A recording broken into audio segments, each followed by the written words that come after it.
আচ্ছা, এত তো সব স্পোর্টস ফ্র্যাটার্নিটির লোক আছে, আমি এখানে একটা জিনিস আলোচনা করে নিই। আহ, আপনারা জানেন তো মেসির মূর্তি দুলছে। সবাই এত নেগেটিভ কথা বলছে না, আমার খুব খারাপ লাগছে। মানে মানুষ পজিটিভিটি থেকে কতটা দূরে, পজিটিভ নয় মানুষ। বলছে মেসির মূর্তি দুলছে, এটাতে প্রবলেম কি আছে? এই পজিটিভ জিনিসটা কেউ দেখছে না কেন, যে মূর্তিতে এখনই প্রাণ এলো। আর একটা সত্যি কথা বলবেন, মানে সবাইকে জিজ্ঞেস করছি যে মূর্তিটা তো দেখেছেন প্রায় সবাই, সিরিয়াসলি বলুন না, ওটা কি মেসি?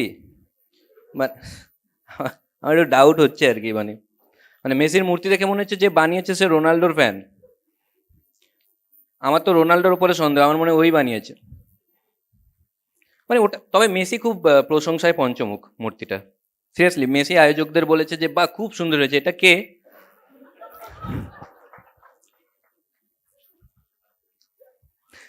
মেসি আয়োজকদের জিজ্ঞেস করেছে যে এটা কে বানিয়েছে।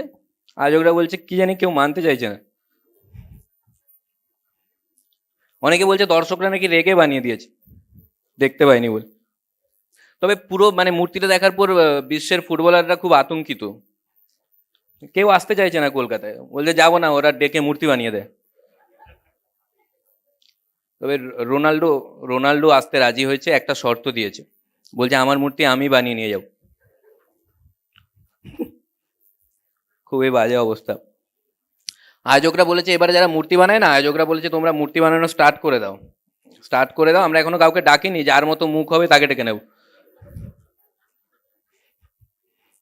আমি যেদিন মেসিকে দেখতে যাই, আমি বলতে পারি তো, এটা ফেরত পাইনি বলতেই পারি। আমি যেদিন মেসিকে দেখতে যাই, প্রথমে মেসিকে দেখতে ঢুকলাম, প্রথমে একটা অদ্ভুত দেশপ্রেম দেখলাম। এ আর রহমানের বন্দে মাতরম গান হচ্ছে, আর পতাকা উঠছে বার্সেলোনার।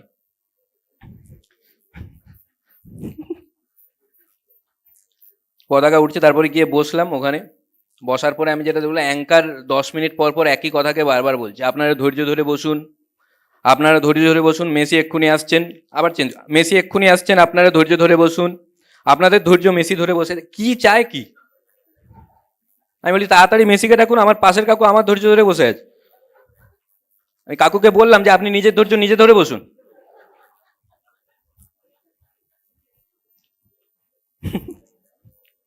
গিয়ে দেখছি মানে অদ্ভুত জিনিস দেখলাম, মেসি যখন চলে এসছে কেউ তো দেখতে পাচ্ছে না, ওইখানে মাঠে বসেই লাইভ দেখছে মোবাইলে। বাঙালিরা কত ইনোসেন্ট, খুশিও হচ্ছে। এইটাই ওখানে হচ্ছে। দেখেছিস? এটাই ওখানে হচ্ছে।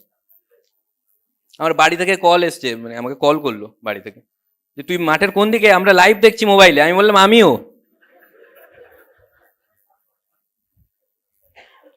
মাঠে গিয়ে দেখলাম এক একজন এমন জনের সঙ্গে দেখা হলো যারা মেসি ছাড়া কাউকে চেনে না।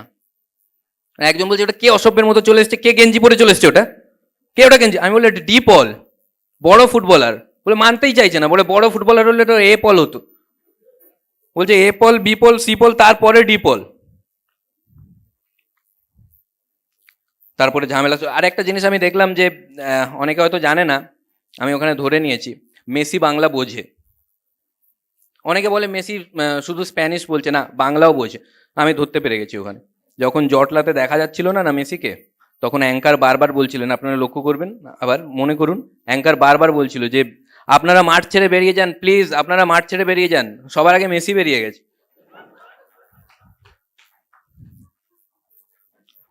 শিওর বোঝে। তারপরে ঝামেলা শুরু হয়ে গেল। ঝামেলা শুরু হয়ে গেছে না ওখানে। ঝামেলা শুরু হওয়ার পরে দেখেছেন আপনারা, একজন কার্পেট তুলে নিয়ে চলে গেছে, বলছে প্র্যাকটিস করব। মেসির টিম মানে হোটেলে গিয়ে শ্বাস নিয়েছে। বলছে ভাগ্যিস মেসিকে নিয়ে চলে এসেছি, কেননা যে কনফিডেন্সে কার্পেট তুলে নিয়ে এসছে, অতটাই কনফিডেন্স দরকার ছিল মেসিকে তোলার জন্য। অদ্ভুত অদ্ভুত এক একজন, মেসি চলে গেছে বলে এমন এমন কথা বলছে, মানে কোনো যুক্তি নেই। ঠিক আছে রেগে গেছে, ইললজিক্যাল কথাবার্তা বলছে। বলছে এরকম করলো আর মেসি কোনোদিন আসবে? আমি বলি মেসি কি প্রত্যেক গ্রীষ্মের ছুটিতে আসতো? যেন তাকে ধর্মতলা আসতেই হবে ওখান থেকে।